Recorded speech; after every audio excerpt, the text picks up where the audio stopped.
안녕하세요. 이번 시간에는 1830년, 40년, 50년대에 출현한 미국의 기독교계의 신종교들 중에 두 번째 중요한 대표인 안식교에 대하여 살펴보도록 하겠습니다. 이 안식교는 윌리엄 밀러라고 하는 사람에 의해서 시작이 된 운동에 기원하고 있는데요. 먼저 우리가 오늘 강의는 주로 이제 밀러에 대한 이야기를 좀 하면서 어떻게 안식교가 출발하게 됐는지를 살펴보기까지 하겠습니다. 먼저 이 윌리엄 밀러라는 사람이 나타나게 된, 그리고 밀러의 주장들이 미국 사회에 큰 파장을 일으키면서 센세이션을 일으키는 그런 상황이 초래되게 된 배경에 대해서 먼저 한번 살펴보도록 하겠습니다. 1830년대가 되면 종교적인 절정이 2차 대각성 운동이 이제 절정에 다루는 기간이었는데요. 그러면서 미국 전체의 종교적인 열정이 고조되게 됩니다. 그렇게 되니까 이게 종교적 부흥이 미국 사회를 강타하게 되고 수많은 사람들이 신앙이 회복이 되고 교회를 열심히 다니게 되니까 많은 사람들은 이제 예수께서 미국 땅에 다시 오시지 않을까라고 하는 기대를 갖게 되었고요. 좀 더 나가서 그 날짜가 언제일까, 그리스도가 언제 재림하실까라고 하는 그 날을 계산하는 일들이 이제 여기저기서 나타나기 시작을 했습니다. 이러면서 이렇게 그리스도의 재림으로 이 땅에 성취될 천년왕국, 밀레니엄에 대한 희망이 그 당시 1800년대 들어서면서 미국 전역에서 벌어지고 있던 다양한 형태의 부흥회에서 단골 메뉴로 예수의 재림, 그 다음에 천년왕국, 이런 종말론적 주제들이 논의가 되었습니다. 그러면서 사람들이 이 부흥회가 열정이 고조가 되면서 이게 재림에 대한 기대와 관심이 부흥회의 주된 관심이면서 동시에 그런 관심을 더 사람들에게 부추기는 그런 동력으로 작용하게 되었습니다. 이렇게 됐던 것은 그 당시 미국 사람들이 가졌던, 미국의 종교인들이 가졌던 완전주의적인 그런 기대들, 그 다음에 미래가 점점 좋아질 거다라고 하는 낙관적 미래관, 이런 것들 때문에 그렇습니다. 우리가 지난 시간에 여러 번 걸쳐서 제2차 대각성 운동, 그 다음에 19세기 초반 미국의 종교 상황에 대한 말씀을 드렸습니다만, 미국이 전쟁도 얼마 하지 않은 상태에서 미국 전역을 다 지배하게 되고, 북아메리카 대륙 영토를 전체가 미국 땅이 되게 되고, 그리고 이처럼 부흥의 역사가 미국 전 영토로 확장되면서 미국 땅이 하나님의 나라가 이루어지는 그런 천년왕국의 실현처가 되지 않을까라는 생각들을 사람들이 많이 하게 된 것이죠. 이렇게 이제 미래에 대한 낙관주의, 그 다음에 이 땅이 하나님의 나라를 이루려고 한 다양한 형태의 실험들, 이런 것들이 유토피안 공동체를 만들면서 잘 갔거든요. 그러다가 여기에 결정적인 브레이크가 한번 걸립니다. 그게 언제냐면 1837년입니다. 왜냐하면 바로 이 해에 미국의 대공황이 몰아닥칩니다. 경제적으로 엄청난 타격을 입으면서 수많은 사람들이 파산을 하게 되고 경제적으로 큰 위기에 처하게 되죠. 우리가 보통 이제 1920년대 후반에 미국의 대공황이 찾아왔다는 걸 기억하고 있는데, 그거보다 100년 전에, 거의 100년 전, 90년 전에 미국에서도 그거에 준하는 대공황이 찾아왔던 거죠. 이러면서 수많은 사람들이 경제적으로 파산하게 되고 어려움에 처하게 되니까, 얼마 전까지 미국의 영토 확장이라든가, 그 다음에 대각성 운동이라든가 이런 걸 통해서 미국 땅에 엄청난 하나님의 나라가 세워질 거다라고, 미국이 점점 좋아질 거다라고 기대하던 사람들의 그 꿈이 한 방에 날아가 버리게 됩니다. 그러면서 어쩌면은 우리가 기대했던 그런 세상이 안 올지도 모른다라고 하는 불안감에 휩싸이게 됐을 때, 그때 이 밀러 같은 종말론자들이 나타나서 그리스도의 재림을 이제 선포하기 시작을 하는데, 그때 그들에게는 지금 자신들의 눈에 아무리 사방을 둘러봐도 이 대공황으로부터 벗어날 수 있는 가망이 거의 보이지 않을 때, 바로 이 자기들이 현실에서 부닥치고 있는 이런 모든 문제들을 한 방에 해결해 줄 수 있는 게 뭐냐? 그건 예수가 오셔가지고 판을 뒤집고 이 혼탁한 세상을 당신의 나라로 이 천년왕국으로 변화시키는 이런 생각들을 사람들이 하게 된 거죠. 일종의 종교적 로또 현상이라고 전 생각을 하게 되는데요. 개인적으로 인간들이 스스로의 힘으로 사회의 문제를, 자기의 부닥친 개인적 문제들을 해결할 수 없는 그런 소외적 상태, 그다음에 아주 극단적인 불안의 상태, 여기에서 그들이 정말 또 한 줄기의 동아줄이라도 붙잡으려고 하는 심정이 바로 이 그리스도의 재림에 대한 기대를 부추기게 됐고, 그때 그런 메시지를 설득력 있고 웅변적으로 설교한 사람들한테 대중들이 마치 그 피리 부는 아저씨에게 아이들이 끌려가듯이 그렇게 끌려가게 됐다라고 하는 거죠. 이게 바로 그 뮬러가 출연하기 직전의 미국의 상황이었습니다. 다시 정리하면, 하나는 기본적으로 부흥운동이 있으면 사람들의 종교적 열정이 고조가 됐고, 그러나 그 낙관적인 기대가 37년에 대공황으로 인해서 큰 위기에 처했을 때 사람들이 이 문제를 한 방에 해결할 수 있는 그런 동화줄을 기다리게 되었다라는 거죠. 그러면 이때 출연해서 대박을 친 윌리엄 밀러라는 사람은 누군가? 그 사람은 1782년에 뉴욕주 로우햄튼이라는 곳에서 태어나서 성장한 사람입니다. 이 사람이 1782년부터 1849년까지 살았는데요. 이 사람이 살던 그 뉴욕주 로우햄튼, 이게 전부 다 나중에 그 부흥운동이 다 불타고 지나갔던 그런 불타는 지역, 번드 오브 디스트릭이라고 하는 지역과 다 연동되어 있는 곳이라고 볼 수 있죠. 이러다가 1830년대 후반, 1840년대 초반에 이제 이 윌리엄 밀러를 통한 안식교 운동이 이제 크게 일어나게 됩니다. 그런데 이제 이 사람이 그 1782년생인데 1816년에 회심을 하고 침례교인이 됩니다. 이게 다 제2차 대각성 운동 중간에 벌어진 일이죠. 그런데 이 사람은 다른 사람들보다 조금 더 종말에 대한 관심이 아주 컸다고 그래요. 그래서 종말에 대한 관심이 너무 많으니까 성경에서 종말과 관련된 부분들을 혼자서 열심히 독학을 했습니다. 이게 기특하기도 하지만 늘 문제가 됩니다. 신학교육을 제대로 받지 않고 혼자서 성경을 문자적으로 읽어가면서 읽었을 때, 근데 이단들이 주로 이런 맥락에서 출연하게 되는데요. 이 사람도 신학을 공부한 적이 없지만 종말에 대한 관심 속에서 혼자 독자적으로 성경을 읽으면서 종말에 대한 를 이해하려고 하기 시작하게 되죠. 그러다가 특별히 이 사람은 그리스도의 재림이 언제 발생할까, 그 날짜에 관심이 꽂혔습니다. 그러고 있었던 어느 날 영국의 크리스천 옵저버라고 하는 그 신문이 있는데, 그것에 미국 보스턴판이 이제 출판이 됐는데요.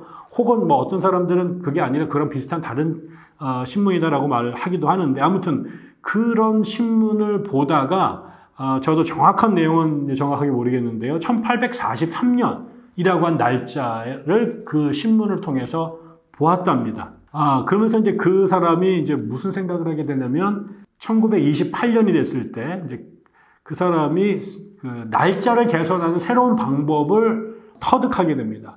우리가 보통 1년을 365일로 보잖아요. 그런데 이 사람은 1년을 365일로 보지 않고 한 달을 뭐 우리가 30일도 있고 31일도 있고 뭐 윤달인 달은 뭐 28일도 있는데, 이 사람은 그걸 다 통치해서 한 달을 30일로 딱 놓고 12달로 계산해서 1년을 360일로 계산을 합니다. 그리고 나서 이 사람이 자신의 계산법을 돌렸더니 그리스도께서 1843년에 오신다라고 하는 그런 것을 이제 자기가 증명해낸 거죠. 그러니까 다시 말하면 처음에 이 1843년이라고 하는 숫자는 영국의 그 크리스천 옵저버라고 하는 신문을 읽다가 얻은 아이디어인데, 그거를 뒷받침하기 위한 계산법을 그 사람이 이제 알게 된 겁니다. 그리고 나서 이 사람이 자기가 이 1843년이 되면 주님이 오신다라는 것을 깨우쳤으니 이거를 세상에 전해야 되지 않을까라는 그런 고민을 하다가 확신을 하게 된 거죠. 그 해가 이제 1831년입니다. 우리가 지난 시간에 그 몰몬경 공부했을 때, 몰몬경 했을 때 1830년이 몰몬이 출현한 해라고 했는데, 그 1831년이 됐을 때 이 윌리엄 밀러가 드디어 내가 이 사실을 세상에 알려야겠다라고 결심을 한 해가 되겠습니다. 그래서 처음엔 자기 친구들한테 그 얘기를, 또 주변 가족들한테 그런 얘기를 이제 일종의 브레인스토밍처럼 자신의 생각을 나누는 얘기를 하다가 사람들이 정말 말이 된다, 그렇다, 정말 그런 것 같다, 반응이 아주 좋아지게 되니까 나중에는 인근에 있는 교회에 가서 그런 강의를 하기 시작을 했고, 사람들이 전부 다 깜짝 놀라면서 야, 대박이다 이게 되니까 이 윌리엄 밀러를 교회마다 초청해가지고 강연을 듣기 시작을 했습니다. 그러다가 그렇고 나서 2년이 지난 1833년이 됐을 때 침례교에서도 밀러가 워낙 뜬 거잖아요. 그래서 사방에서 밀러가 아주 유명한 강사가 돼서 초청을 당하고 되니까 이 사람이 신학을 공부한 적도 없고 목사 안수를 받은 적도 없음에도 불구하고 침례교회가 밀러에게 설교권을 공식적으로 부여하게 됩니다. 그러고 나서 이 사람은 그야말로 날개를 단 것처럼 전국을 다니면서 자신의 생각을 이제 말하기 시작을 했습니다. 이러고 있는데 또 이제 일이 되려니까요. 세 가지의 중요한 사건이 그 뒤에 연속으로 벌어집니다. 이 사람이 1833년에 이제 설교권을 얻었다고 말씀을 드렸어요. 그러고 나서 3년이 지난 1836년에 드디어 윌리엄 밀러가 그동안 자기가 깨닫고 가르쳐왔던 내용을 정리해서 책을 한 권 출판을 하게 됩니다. 그 책의 내용, 이름이 그리스도의 재림이 1843년에 일어날 것에 대한 성경적, 역사적 증거라는 이름의 책을 써냅니다.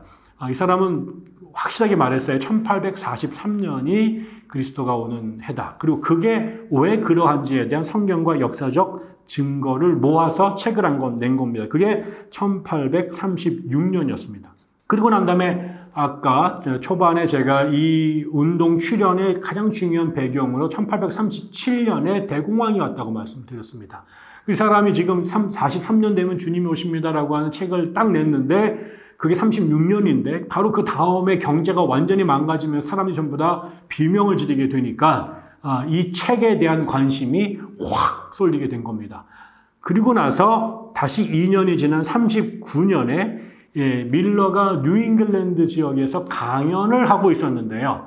그때 그 자리에 누가 나타났냐면 뉴햄프셔 엑스터에서 밀러가 강연을 하고 있었는데 그때 거기에 조셉 하임즈라고 하는 목사의 눈에 윌리엄 밀러가 띈 겁니다. 두 사람이 만나게 돼요. 그래서 윌리엄 밀러와 조셉 하임즈가 뉴햄프셔에서 1839년에 만납니다. 이 두 사람의 만남이 소위 바울과 바나바의 만남과 같이 이 안식교 역사에서 이제 극적인 전환점이 되게 됩니다. 왜냐하면 바로 이 하임즈가 대단히 머리가 좋은 홍보 전략자였기 때문에 그래요. 우리로 따지면 BTS를 키워낸 지금 잘 나가는 그 연예 엔터테인먼트 회사의 사장과 같은 존재가 된 거죠. 이 하임즈는 원래 그 보스턴의 크리스천 커넥션이라는 교회의 목사였는데요. 대단한 열정이 있는 활동가였습니다. 거기다가 아주 탁월한 사업가적 기질이 있었던 사람이었습니다. 이 사람이 그 뉴햄프셔에서 밀러의 강연을 듣다가 저 사람이 배운 것도 없는 이 침례교 소속 농부인데 이 사람이 그러니까 그 밀러가 제대로 배운 게 없으니까 뭔가 아이디어는 있는데요. 그거를 탁월하게 시대 감각에 맞게끔 설명해내거나 이럴 수 있는 그런 세련미는 없었거든요. 근데 그렇지만 그 사람이 갖고 있는 그 아이디어의 그 창조성, 아이디어의 그 천재성을 이 사람이 간파해낸 거죠. 그래서 하임즈가 그 밀러가 책도 써냈는데 이거를 이제 사람들이 그냥 들으면 정확하게 잘 못 알아들으니까 이거를 도표로 딱 만들어냅니다. 그래서 한눈에 쫙 보면은 밀러가 생각하는 그 종말의 시나리오를 한 번에 이제 쉽게 알아들을 수 있는 도표를 하임즈가 만들어내게 되죠. 그리고 난 다음에 이 사람이 내가 당신의 매니저가 되겠다. 그래서 매니저가 되고 이 사람의 책과 강연 그리고 그때 사상을 전파할 수 있는 다양한 그 프로그램들을 홍보하는 홍보 담당자가 됩니다. 그리고 나서 이 사람이 밀러가 전국적으로 집회를 할 수 있도록 그 당시 미국에서 제일 큰 천막을 구입을 하게 됩니다. 지금이야 인터넷이 있고 뭐 유튜브로 이렇게 방송을 합니다만 그 당시 그런 게 없었기 때문에 직접 소비자들, 대중들을 만나러 가야 되는데 이 사람이 전국에서 가장 큰 천막을 갖다 놓고 이동식 강의처를 만들어낸 거죠. 집회처를. 그리고 그것뿐만 아니라 2개의 잡지를 미국에서 제일 중요한 도시인 보스턴과 뉴욕에서 이 잡지를 출판을 해서 밀러의 사상을 전포시킵니다. 뉴욕에는 The Midnight Cry, 한밤중에 통곡이란 제목의 잡지를 만들어내고요. 보스턴에서는 Signs of the Times, 시대 징조라고 하는 그런 제목의 잡지를 냅니다. 그리고 이거를 이제 여기에서 이 밀러의 사상을 이제 출판해낸 거죠. 그거 외에 또 다른 주요 도시였던 필라델피아나 신시내티, 클리블랜드, 로체스터, 몬트리올 이런 지역에서 또 다른 이름들의 잡지들을 출판해서 밀러의 생각을 유포시키도록 이제 도움을 준 거죠.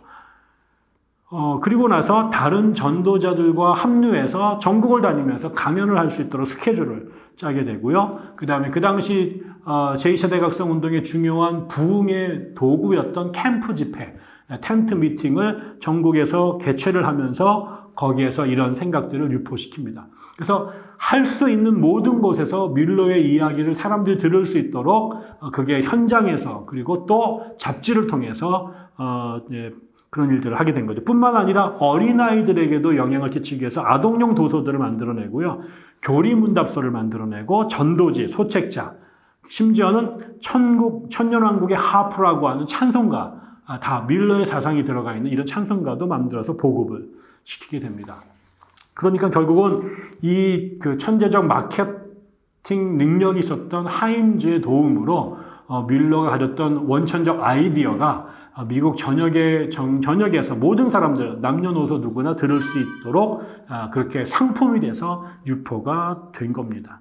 대부분의 주류 교회 목사들은 밀러의 이런 1843년 예수 재림설을 받아들이지 않죠. 이거는 근거가 없는 것이고 말도 안 되는 것이고 그래서 이제 굉장히 비판도 하고 조롱도 하게 됩니다. 그런데 그럼에도 불구하고 꼭 이런 거에 넘어가는 사람들이 있는 거죠. 그래서 수천 명의 사람들이 목사님들이 그런 집회 가지 마라. 밀러의 말은 굴하다라고 이제 비판을 했음에도 불구하고 사람들이 그 밀러의 선전에 많이 넘어가게 됐고 그러다가 거의 모든 교파들에서 밀러의 추종자들이 나오게 됩니다. 특별히 교단 중앙의 통제가 약했다라고 볼 수 있는 침례교, 그리고 자유의지 침례교, 그 다음에 그리스도교회 여기에서 밀러의 동조자들이 가장 많이 배출이 됐다고 그럽니다. 이렇게 밀러의 열풍이 절정에 달하던 시기에는 한 5만 명 정도의 그 밀러의 팔로워들이 있었다고 말을 하고요. 겉으로는 회의적인 모습을 보였긴 하지만 속으로는 그래도 혹시 어쩌면 진짜일지도 몰라라고 하는 그 일종의 밀러파 니고데모 같은 사람들, 그런 사람들은 아마도 수백만 명이 넘었을 것이다라고 추정을 하고 있습니다.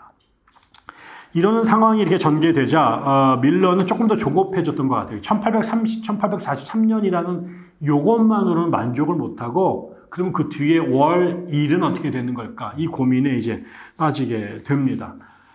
그러고 일단 1843년 1월, 자기가 1843년에 예수가 재림한다고 말했는데, 그가 고민 끝에 그해 첫 달인 1월 달에 그 해가 주님의 종말의 해가 될 것이다 라고 선포를 하고, 제가 이 달력의 시스템은 잘 모르겠습니다만 어찌됐든 정확하게 자기도 헷갈렸는지 1843년 얘기를 하면서 어쩌면 우리가 시차 이런 것들 때문인지 어쩌면 1844년일 수도 있다. 그래서 1843년 3월 20일에서 44년 3월 21일 그 사이에 예수의 재림이 있을 것 같다라고 이제 얘기를 하게 됩니다. 그러면서 이제 43년이 이제 그 해에 혹은 그 다음 해에 예수가 온다고 말을 하게 되니까 이 밀러의 추종자들 안에서 그다음에 그 사람들의 때문에 주변에 있는 사람들까지 영향을 받으면서 정말 오는 거야, 마는 거야 라고 하는 긴장이 점점 고조돼 갑니다. 그러다가 이게 또 하늘이 도왔는지 갑자기 하늘에 유성이 출현합니다. 그러니까 사람들이 정말 이건 정말 신적 조화가 있나 보다 하면서 진장이 더 극에 달했고 그러면서 밀러파에 가담하는 사람들 숫자가 급증을 하게 되고 그들의 집회의 규모가 굉장히 커지게 된 거죠. 그런데 1843년 아니야. 그래서 1844년 3월 20일이 됐는데 결국 아무 일도 벌어지지 않고 날짜가 지나가 버리게 되죠. 사람들이 당연히 실망했을 것이고 비난하는 사람들도 있었을 것입니다. 밀러도 실망했던 것 같습니다. 밀러도 자기도 그렇게 믿고 있었는데 44년 3월 21일이 지났는데도 아무런 일이 벌어지지 않자 같은 해 5월 2일 날 밀러가 공식적으로 자신이 실수했다, 내 계산이 틀렸다라고 자신의 오류를 공식적으로 인정하고 자신도 그런 현상에 대해서 크게 실망했다라고 이제 밝혔습니다. 그래서 이렇게 끝나는 줄 알았습니다. 끝나는 줄 알았는데 그때 그의 추종자들 중에 한 사람이 갑자기 성경 두 군데를 들이밉니다. 하나가 하박국 2장 3절, 그 다음에 하나는 또 레위기 25장 9절인데 하박국 2장 3절은 이렇게 되어 있습니다. 이 묵시는 정한 때가 있나니 그 종말이 속히 이르겠고 결코 거짓되지 아니하리라. 비록 더딜지라도 기다리라. 지체되지 않고 반드시 응하리라.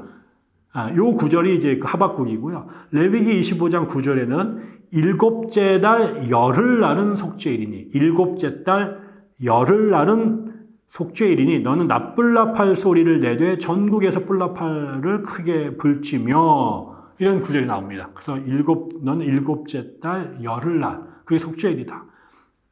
요 두 가지의 본문을 근거로 해서 그리스도가 3월 21일 날 안 오셨는데 그거는 계산을 잘못한 거다.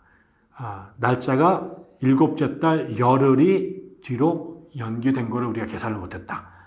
그래서 44년 3월 21일 날이 아니라 그때부터 7개월 11일 뒤로 그리스도의 재림이 연장됐다. 그러니까 그게 그 날짜를 계산하니까 44년 10월 22일이 된 겁니다. 그래서 그날이 그리스도의 재림이더라고 다시 날짜를 리세팅을 하게 된 거죠. 그러니까 다시 한번 이게 죽었던 불꽃이 다시 일어나면서 캐치프레이즈가 일곱 번째 달 열일 이라고 하는 일곱 번째 달 10일이라고 하는 슬로건을 내걸고 사람들이 다시 모이기 시작을 하게 된 겁니다. 밀러도 이 새로운 계산을 인정하게 되고 수용을 했습니다. 다시 흥분이 고조가 되고 사람들이 지난 여름보다 더 많이 모이기 시작을 했죠. 그래서 이 예정됐던 44년 10월 22일 날 자그마치 10만 명이 한 자리에 모여서 예수의 재림을 기다렸다고 그럽니다. 우리나라도 예전에 그 10월 20 며칠 날 그 92년인가요? 그 이장님파 다미선교에서 똑같은 일을 벌였는데 그거의 원조입니다. 그래서 이 사람들이 다 이제 기다렸는데 그날도 nothing happened 이러면서 그냥 지나가게 되죠. 사람들이 그때서야 우리가 진짜 속았구나 라고 깨닫게 됐고 많은 사람들이 거세게 반항을 하면서 항의를 했죠. 그래서 이 44년 10월 23일 지난 22일 날 아무 일도 벌어지지 않은 것에 대한 사람들의 이 큰 실망을 미국 종교사에서는 The Great Disappointment 대실망이라고 규정을 했습니다. 말러가 속해 있던 로햄프턴 침례교에서도 이런 구라쟁이 그래가지고 밀러를 출교를 시켜버리게 되죠. 그 충격이었을까요? 5년이 되던 49년도에 밀러는 갑자기 세상을 떠나게 됩니다. 그리고 이제 그의 추종자들 중에 상당 부분은 아예 그냥 단절하고 떠나가 버리고요. 또 일부는 쉐이커, 지난번에 했던 마더 엘리의 쉐이커에 합류하기도 했습니다. 그러고 있는데 이때 또 한 사람이 나타나요. 한 사람이 그 사람이 누구냐면 히람 에드슨이라고 한 사람인데 이 사람을 포함한 일군의 사람들이 성경을 다시 읽습니다. 그러다가 다니엘서 8장 14절 다니엘서 8장 14절 거기에 이렇게 되어 있습니다. 그가 내게 이르되 2300주야까지니 그때 성소가 정결하게 되리라 하였느니라. 그가 내게 이르되 2300주야까지니 그때 성소가 정결하게 되리라. 이 말의 근거에서 지난번에 나왔던 1843년 4년 10월 22일 날 주님이 지상에 재림할 거라고 기대했는데 다니엘서에 보니까 주님이 지상에 재림하는 게 아니라 하늘 성소에 들어가시는 날이었다. 하늘 성소를 청소하기 위해서 지성소에 들어간 것인데 우리가 땅에 오는 거라고 착각한 거다. 그러니까 주님이 약속을 깨신 게 아니라 그분이 어디 오시는지를 우리가 착각한 거다라고 결론을 내립니다. 그래서 그 다음에 이런 그 히람 에드슨을 중심으로 한 남은 사람들이 얼바니에서 모여서 총회를 구성을 하고 그 남은 자들이 새로운 그 밀러의 유지를 받도록 아직 밀러는 죽지 않았었죠. 그때는 밀러를 중심으로 해서 모임을 재조직하게 됩니다. 그 그룹이 나중에 이제 발전해가지고 1860년에 재림 기독교회 The Advent Christian Church라고 하는 어드벤티스트 크리스천 처치라고 하는 재림 기독교회를 탄생시킵니다.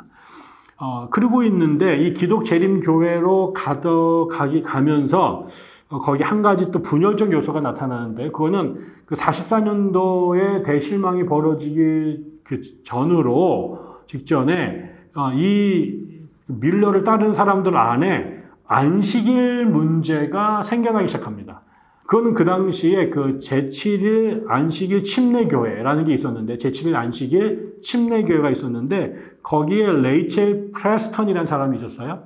레이첼 프레스턴이라는 사람이 이 그 제7일 안식일 침례교회 교인이었는데, 이 안식일을 섬겨야 된다라고 하는 주장을 이제 하고 다녔는데, 바로 이 밀러의 추종자들 중에 중요한 인물이었던 브래블리라든가 베이츠라든가 앤드루스라든가 그다음에 나중에 아주 중요해지는 화이트 부부가 이 안식일, 제7일 안식일 신앙을 받아들이게 됩니다. 그러다 나중에 이제 그 대실망이 벌어졌잖아요. 대실망이 벌어지고 나서 교회가 막 깨지고 그다음에 60년에 재림 기독교회가 이제 만들어졌는데 이 안식일 교회, 제7일 안식일 신앙을 받아들인 사람들은 예수가 왜 안 오셨을까? 그 이유가 바로 우리가 안식일을 제대로 안 섬기기 때문이다. 라는 결론에 도달하면서 1860년에 기독 재림 교회가 만들어지고 나서 또 이들이 따로 모입니다. 따로 모여서 제7일 안식일 예수 재림 교회를 만듭니다.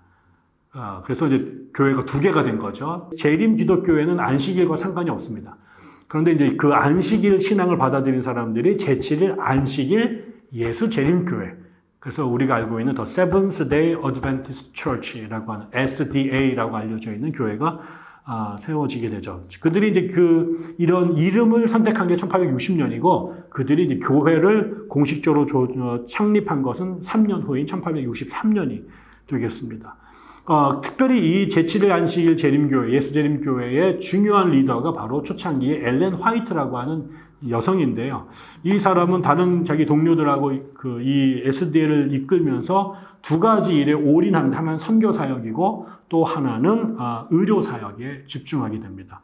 그래서 이 SDA 교단이 미국과 전 세계에 선교를 엄청나게 많이 나가면서 국내에서도 퍼졌지만 해외에 더 많은 교회를 갖게 됐고 가는 곳곳마다 의료 사업에 집중하면서 수많은 의과대학들, 병원들을 설립하게 된 겁니다. 그래서 이 엘렌 화이트의 영향으로 이 교회가 1880년대까지 한 20년 동안에 교세가 3배가 늘어나게 됐죠. 그래서 20세기가 시작이 됐을 무렵에는 자그마치 대학을 2개 갖고 있었고 의과대학이 하나, 일반 학교가 12개, 병원이 27개, 출판사가 13개나 있게 되는 급성장을 보여주었습니다. 그러다가 제1차 세계대전이 벌어지게 되는데 그때 유럽에서 전쟁에 참여하는 문제로 이 안식교인들이 고난당합니다. 왜 그러냐면 안식교회는 처음부터 양신적 병역 거부를, 반전운동, 그때 평화주의를 주창을 했거든요. 그런데 이제 유럽에서 그런 뭐 독일이라든가 이게 전쟁하는 나라들에서 이제 압력에 굴복해가지고 지도자들이 교인들에게 전쟁 참여를 옹호하게 됩니다. 허용을 하게 됩니다. 그랬더니 이런 것을 이거는 안식교회의 정신의 핵심을 훼손한 거다라고 저항하는 사람들이 뛰쳐나와서 1925년에 제7일 안식일 교회 개혁운동이라고 하는 The Seventh Day Adventist Reformed Movement라고 하는 새로운 교단을 하나 만들게 됐습니다. 그래서 밀러에게 시작됐던 이 운동이 안식교 운동이 재림교회 운동이 3개의 교단으로 크게 분열됐다라는 말씀까지 제가 드렸습니다. 네, 오늘 강의는 또 여기서 마치도록 하겠습니다. 감사합니다.